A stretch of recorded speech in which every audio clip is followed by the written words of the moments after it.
Hello, everyone. This is Pastor Carl Brewer. You're watching Metro Morning Manna. Today, we continue our story of Abraham offering his son Isaac as a sacrifice. In Genesis chapter 22, we see in verse 12, God says this is after he was willing to offer Isaac. And the Bible says God stops him. And when God stops him, the response comes, "Do not lay a hand on the boy." He said, "Do not do anything to him. Now I know that you fear God, because you have not withheld from me your son, your only son." Now, God is very interesting in this whole interaction because, first of all, Isaac is not his only son.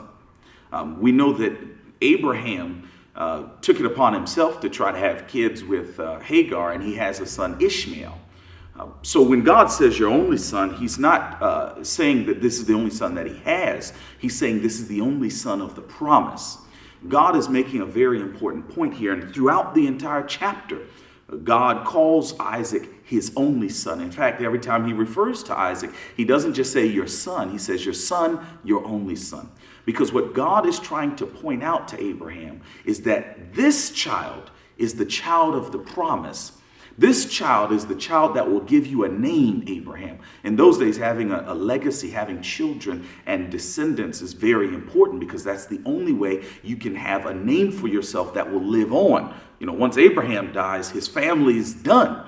But if he has Isaac to carry on his family's name and then Jacob and so forth, then he has a legacy. And God is saying, listen, I want you to take the thing that matters most to you, your legacy, your name, your descendants, your promise, your future, everything that matters to you. I want you to take it and I want you to give it to me. Boy, what a test, huh?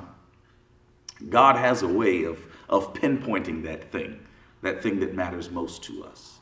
Because God knows that if we really want a relationship with him, it has to be the most important thing in our life. We can't have a relationship with God and say, well, I want God in my life, but I really just want him so that he can hook me up and give me stuff I need and blessings in my life. No. That's not how it works.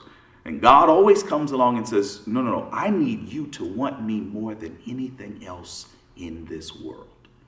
And so with Abraham, he comes to him and asks for a sacrifice of the thing that is most important to him, his son Isaac.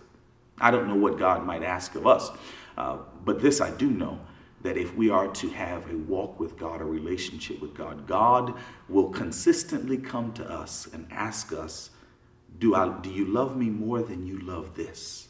Do you love me more than you love money? Do you love me more than you love your family? Do you love me more than you love your job? Because if we are to have a walk with God, a relationship with God, God has to be first, last, and best. God bless you today.